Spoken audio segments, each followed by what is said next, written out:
Hello friends, मेरा नाम अमरीश यादव और मैं आपसे ये कहना चाहूँगा कि अगर अभी तक आप लोगों ने अभी अनअकैडमी एप्लीकेशन इंस्टॉल नहीं किया है तो इंस्टॉल कर लीजिए, जहाँ पे मेरी फ्री क्लासेस भी चलती हैं, जहाँ पे मेरी पेड क्लासेस भी चलती है। तो फ्री क्लासेस भी आप रेगुलर दे सकते हैं एवरीडे। एसएससी में, रेलवे में, जितने भी आपके अपकमिंग एग्जामिनेशन आ रहे हैं, सारे सेक्शंस के लिए मैं आपको फ्री क्लासेस वहाँ पे प्रोवाइड करा रहा हूँ। करना सिर्फ इतना है आपको कि अनअकैडमी का एप्लीकेशन इंस्टॉल करना है और वहाँ पे आपको कोड टाइप करना है विमरीश @14। विमरीश मेरा नाम है, @ जो है स्पेशल कैरेक्टर हो जाएगा और 14 डिजिट हो जाएगा, जिससे आप फ्री क्लास है जो बिल्कुल फ्री है, बिना किसी पैसे लगाए जो वीडियोस मिलेंगी वो आप जा करके वहाँ पे देख सकते हैं बिल्कुल फ्री अनअकैडमी के एप्लीकेशन पे। उसके बाद दोस्तों, अगर ये वीडियो आपको अच्छी लग रही है, जो वीडियो प्रेजेंट करी जा रही है आपको शिक्षा सिटी पे, तो वीडियोस को लाइक करिए, चैनल को ज़्यादा से ज़्यादा शेयर करिए, चैनल को ज़्यादा से ज़्यादा सब्सक्राइब करिए। चलिए वीडियो देखते हैं।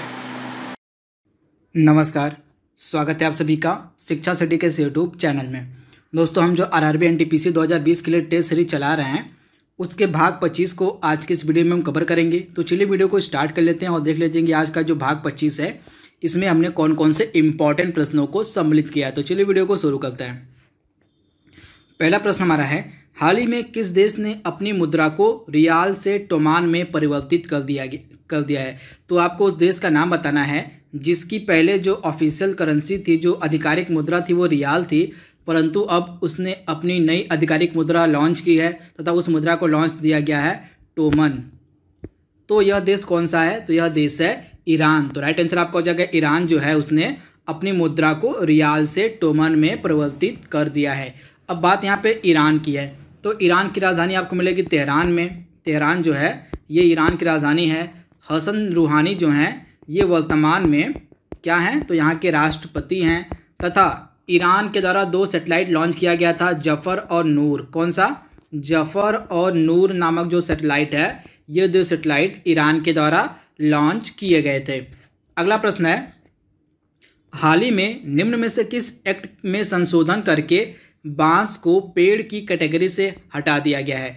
आपको बताना है जो बांस है उसको जो है पेड़ की कैटेगरी से किस संविधान के एक्ट में संशोधन करके हटा दिया गया है।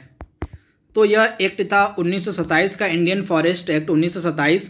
इस एक्ट में हाल ही में संशोधन करके जो है बांस को पेड़ की कैटेगरी से हटाकर इसको घास की कैटेगरी में रख दिया गया। इसे आप ध्यान दीजिएगा, पहले जो बांस था यह पेड़ की कैटेगरी में आता था, परंतु हाल ही में जो इंडियन फॉरेस्ट एक्ट था 1927, इसमें संशोधन करके बांस को पेड़ की कैटेगरी से हटाकर इसको घास की कैटेगरी में रख दिया गया है। अगला प्रश्न है, हाल ही में संविधान की लोक लेखा समिति का अध्यक्ष किसे बनाया गया है? तो जो पब्लिक अकाउंट कमेटी है इसके अध्यक्ष कौन बनाए गए हैं हाल ही में, आपको बताना है। तो संविधान की लोक लेखा समिति का अध्यक्ष बनाया गया है अधीर रंजन चौधरी को। तो राइट आंसर आपका हो जाएगा अधीर रंजन चौधरी। अगला प्रश्न है, निम्न में से किस भारतीय अभिनेत्री को यूनाइटेड नेशन इन्वायरमेंट प्रोग्राम यानी कि संयुक्त राष्ट्र पर्यावरण कार्यक्रम का सद्भावना राजदूत बनाया गया है भारत के लिए? तो भारत के लिए संयुक्त राष्ट्र पर्यावरण कार्यक्रम की सद्भावना राजदूत कौन बनाई गई हैं? तो इनका नाम है दिया मिर्जा। तो राइट आंसर आपका हो जाएगा दिया मिर्जा जो हैं संयुक्त राष्ट्र पर्यावरण कार्यक्रम की सद्भावना राजदूत बनी है भारत के लिए। UNEP का हेडक्वार्टर आपको कहाँ मिलेगा? केन्या की राजधानी नैरोबी में। तो केन्या की जो राजधानी नैरोबी है यहीं पे संयुक्त राष्ट्र पर्यावरण कार्यक्रम का हेडक्वार्टर है। अगला प्रश्न है, हाल ही में नीति आयोग ने किस संगठन के साथ मिलकर सुरक्षित दादा दादी और नाना नानी अभियान शुरू किया है? काफ़ी इंपॉर्टेंट प्रश्न है। तो नीति आयोग के द्वारा जो है सुरक्षित दादा दादी और नाना नानी का जो अभियान है यह पिरामल फाउंडेशन के साथ मिलकर स्टार्ट किया गया है। तो राइट आंसर आपका हो जाएगा पिरामल फाउंडेशन के साथ मिलकर जो है नीति आयोग ने सुरक्षित दादा दादी और नाना नानी अभियान शुरू किया है। अब बात यहाँ पे नीति आयोग की है, तो नीति आयोग से जुड़े 4 इंपॉर्टेंट फैक्ट आपको याद रखने हैं। सबसे पहले इसकी स्थापना कब की गई थी? तो 1 जनवरी 2015 को योजना आयोग के स्थान पे नीति आयोग की स्थापना की गई थी। इसके अध्यक्ष कौन होते हैं? Prime minister of India. NITI Aayog के अध्यक्ष कौन होते हैं? भारत के प्रधानमंत्री। वर्तमान में नीति आयोग का CEO कौन है? तो वर्तमान में मुख्य कार्यकारी अधिकारी नीति आयोग का कौन है? तो इनका नाम है अमिताभ कांत। कौन है? तो अमिताभ कांत जो हैं ये नीति आयोग के वर्तमान में CEO हैं। और नीति आयोग के उपाध्यक्ष कौन है प्रेजेंट टाइम में? तो नीति आयोग के उपाध्यक्ष हैं प्रेजेंट टाइम में राजीव कुमार। तो इतनी चीज़ें आपको याद रखनी है। अगला प्रश्न है, निम्न में से किस राज्य सरकार के द्वारा प्रवासी मजदूरों के लिए प्रवासी राहत मित्र नामक एप्लीकेशन लॉन्च किया गया है? तो प्रवासी राहत मित्र नामक जो ऐप है यह लॉन्च किया था उत्तर प्रदेश की गवर्नमेंट ने। तो राइट आंसर आपका हो जाएगा उत्तर प्रदेश की सरकार के द्वारा जो है प्रवासी मजदूरों के लिए प्रवासी राहत मित्र नामक एप्लीकेशन लॉन्च किया गया। अगला प्रश्न है, निम्न में से किस मंत्रालय के द्वारा जो है चैंपियंस पोर्टल को लॉन्च किया गया है? तो चैंपियंस जो पोर्टल है यह किस मंत्रालय के द्वारा लॉन्च किया गया है?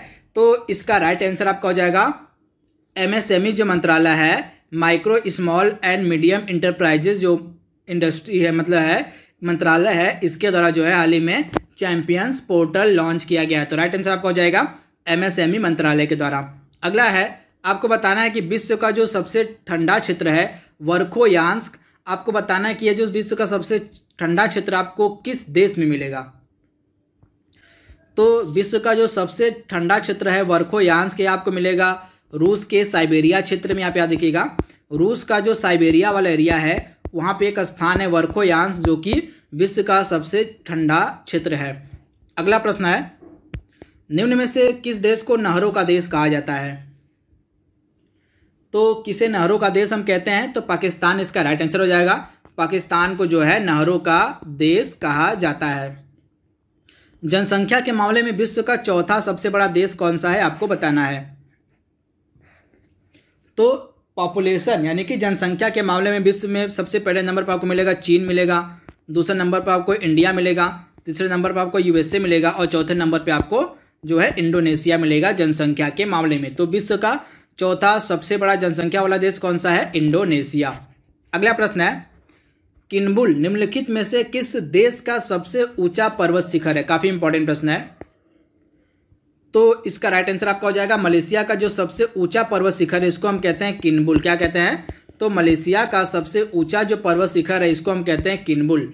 अगला इंपॉर्टेंट प्रश्न हमारा है, विश्व का एकमात्र द्वीप महाद्वीप कौन सा है आपको बताना है? विश्व का जो एकमात्र महाद्वीप कौन सा है जिससे होकर कर्क रेखा, मकर रेखा और विषुवत रेखा गुजरती, मतलब जो तीनों रेखाएं हैं कर्क रेखा, मकर रेखा और विषुवत रेखा किस महाद्वीप से होकर गुजरती हैं?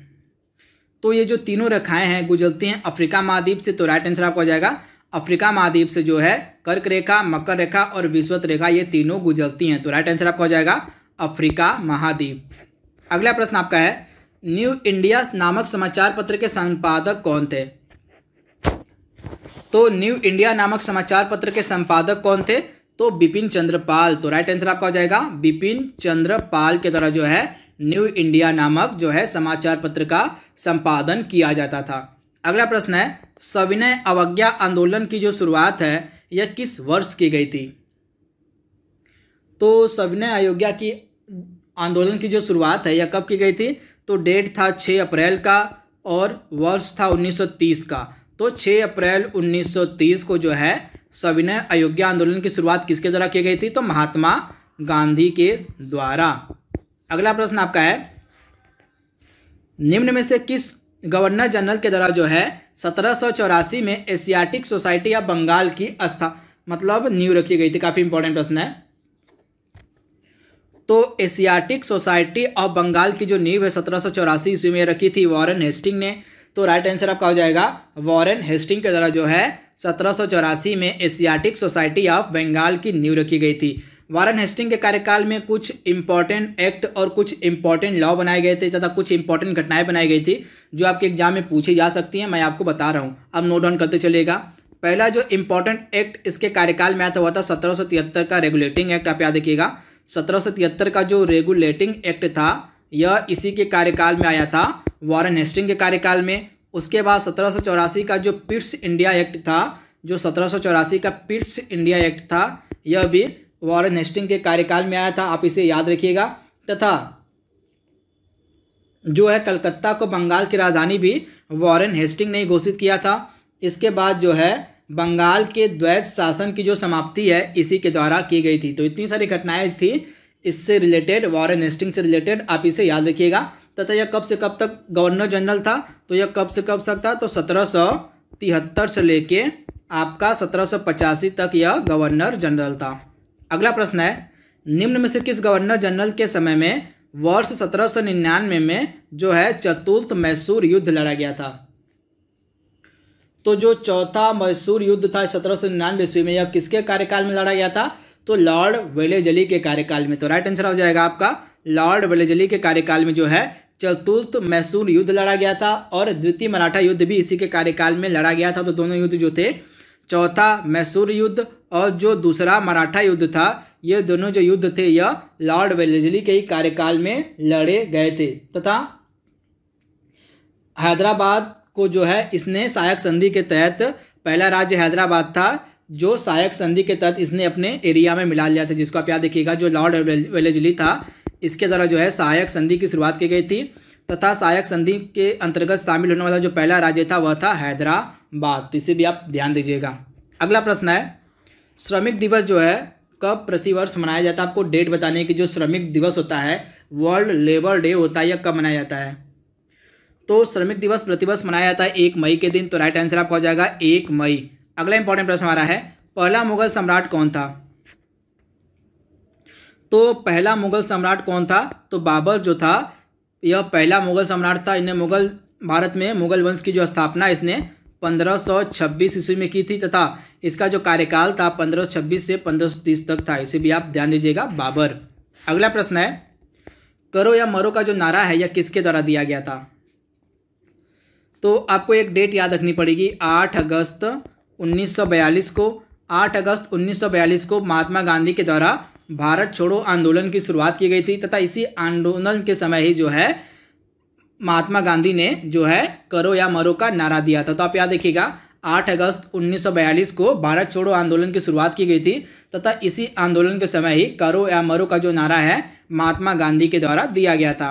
अगला प्रश्न है, एक दाढ़ी वाले आदमी का जो चित्र है निम्नलिखित में से किस पुरातात्विक स्थल में पाया गया है? आपको बताना है। तो एक दाढ़ी वाले आदमी का चित्र कहाँ पे पाया गया है? तो मोहनजोदड़ो में। तो राइट आंसर आपका हो जाए मोहनजोदड़ो, तथा मोहनजोदड़ो से ही एक कांस्य से निर्मित नर्तकी की मूर्ति भी मिली है। आप याद रखिएगा, एक कांस्य से निर्मित नर्तकी की जो मूर्ति है यह भी मोहनजोदड़ो से मिली है। मोहनजोदड़ो से ही अन्न कोठार मिला है। इसके साथ ही मोहनजोदड़ो से ही आपका क्या मिला है? विशाल स्नानागार, जिसको हम ग्रेट बाथ के नाम से जानते हैं। ये सभी जो हैं पुरातात्विक चीज़ें मिली हैं मोहनजोदड़ो से। अगला प्रश्न आपका है, हंगरी की राजधानी आपको बतानी है कि हंगरी की राजधानी क्या है? तो हंगरी की राजधानी आपको मिलेगी बुडापेस्ट। राइट आंसर आपका हो जाएगा हंगरी की राजधानी बुडापेस्ट है। और विंड हाक किसकी राजधानी है? तो विंड हाक राजधानी है नामीबिया की। किसकी? नामीबिया की राजधानी को हम कहते हैं विंड हाक। और कोपहेगन किसकी राजधानी है? तो डेनमार्क की जो राजधानी है उसको हम कोपहेगन कहते हैं। और बमाको किसकी राजधानी है? तो माली की राजधानी को हम बमाको कहते हैं। तो चारों राजधानी आपको याद रखनी है। बुडापेस्ट किसकी राजधानी है? हंगरी की। विंड हाक किसकी राजधानी है? नामीबिया की। कोपहेगन किसकी राजधानी है? डेनमार्क की। और बमाको किसकी राजधानी है? तो माली की। ये चारों राजधानी आपके दिमाग में होनी चाहिए। कागज का जो आविष्कार है सबसे पहले किस राज्य के द्वारा किया गया? तो कागज का जो सबसे पहला आविष्कार है किस देश के द्वारा यहाँ पे किया गया आपको बताना है। तो यह देश था चीन। चीन के द्वारा जो है सबसे पहले कागज का आविष्कार किया गया था। तो राइट आंसर आपका हो जाएगा चीन। अगला प्रश्न हमारा है, नूरजहां किस सम्राट की पत्नी थी? काफी इंपॉर्टेंट प्रश्न है। तो नूरजहां किस सम्राट की पत्नी थी? तो सम्राट जहांगीर की जो पत्नी थी, जो वाइफ थी, उनका नाम था नूरजहां। तो राइट आंसर आपका हो जाएगा जहांगीर की पत्नी थी नूरजहां। अगला प्रश्न है, संयुक्त राष्ट्र का मुख्यालय आपको बताना है निम्नलिखित में से कहाँ है? तो यूनाइटेड नेशन का मुख्यालय कहाँ पे स्थित है? तो यूनाइटेड नेशन का मुख्यालय आपको मिलेगा न्यूयॉर्क में। कहाँ पे? तो न्यूयॉर्क में जो है आपको यूनाइटेड नेशन का मुख्यालय मिलेगा। तो राइट आंसर आपका हो जाएगा ऑप्शन ए, न्यूयॉर्क। अगला प्रश्न है, हैकर क्या होते हैं? तो हैकर क्या होता है? तो जो हैकर होता है यह कंप्यूटर पेशेवर होते हैं जिन्होंने जटिल कंप्यूटर समस्याओं को हल किया होता है। तो राइट आंसर आपका हो जाएगा ऑप्शन सी। अगला प्रश्न है, साइक्लोट्रॉन का आविष्कार किसके द्वारा किया गया था? काफी इंपॉर्टेंट प्रश्न है। तो साइक्लोट्रॉन का जो आविष्कार है यह किसके द्वारा किया गया था? तो अर्नेस्ट ओ लॉरेंस के द्वारा। तो राइट आंसर आपका हो जाएगा अर्नेस्ट ओ लॉरेंस के द्वारा जो है साइक्लोट्रॉन का आविष्कार किया गया था। अगला प्रश्न है, गैस का जो दबाव है वह किस यंत्र की सहायता से मापा जाता है? तो गैस का दबाव किस यंत्र की सहायता से मापते हैं हम? तो मैनोमीटर हो जाएगा इसका राइट आंसर। मैनोमीटर की सहायता से जो है गैस का दबाव मापा जाता है। अगला इंपॉर्टेंट प्रश्न है, निम्न में से कौन सी उत्कृष्ट धातु है, आपको बताना है। तो इसमें से सोना, चांदी और प्लेटिनम यानी कि तीनों जो हैं ये उत्कृष्ट धातु का उदाहरण है। तो राइट आंसर आपका हो जाएगा उपयुक्त सभी, यानी कि चांदी आपका हो गया, सोना हो गया और प्लेटिनम हो गया, ये सभी जो हैं उत्कृष्ट धातु के एग्जाम्पल हैं। अगला प्रश्न है, निम्नलिखित में से कौन सा हाइड्रोजन का समस्थानिक नहीं है? तो दिए गए ऑप्शंस में से कौन सा हाइड्रोजन का समस्थानिक नहीं है? तो हाइड्रोजन के 3 समस्थानिक होते हैं, कौन कौन से? प्रोटियम, ड्यूटेरियम और भारी जल यानी कि D2O। तो इसमें से जो ट्रिटियम है, सॉरी यहाँ पे भारी जल इसका हाइड्रोजन का समस्थानिक ट्रिटियम होता है। तो प्रोटियम हो गया आपका, ड्यूटेरियम हो गया और ट्रिटियम हो गया, ये तीनों जो हैं हाइड्रोजन के समस्थानिक होते हैं, परंतु भारी जल जो होता है यह हाइड्रोजन का समस्थानिक नहीं होता है। तो आपका राइट आंसर हो जाएगा भारी जल जो है यह हाइड्रोजन का समस्थानिक नहीं है। आज का लास्ट प्रश्न है, धातुएं विद्युत की सुचालक क्यों होती हैं? काफ़ी इंपॉर्टेंट प्रश्न है। तो जो धातुएं होती हैं विद्युत की सुचालक क्यों होती हैं? क्योंकि मुक्त इलेक्ट्रॉनों के कारण जो है धातुएं जो होती हैं ये विद्युत की सुचालक होती हैं। तो इसका राइट आंसर आपका हो जाएगा मुक्त इलेक्ट्रॉनों के कारण जो है धातुएं जो होती हैं ये विद्युत की सुचालक होती हैं। कुछ धातुएं जो मैं आपको बता रहा हूँ जो विद्युत की सुचालक होती हैं, जैसे आपका हो गया तांबा हो गया, उसके बाद लोहा हो गया, ये सभी जो है विद्युत के सुचालक होते हैं। तो आप इसे ध्यान दीजिएगा। तो यहाँ पे हमने दोस्तों हमारी जो टेस्ट सीरीज है इसके 25वें भाग को हमने कवर कर लिया है। जल्दी मिलेंगे हम इसके अगले भाग में, तब तक के लिए thank you, thanks for watching, thank you.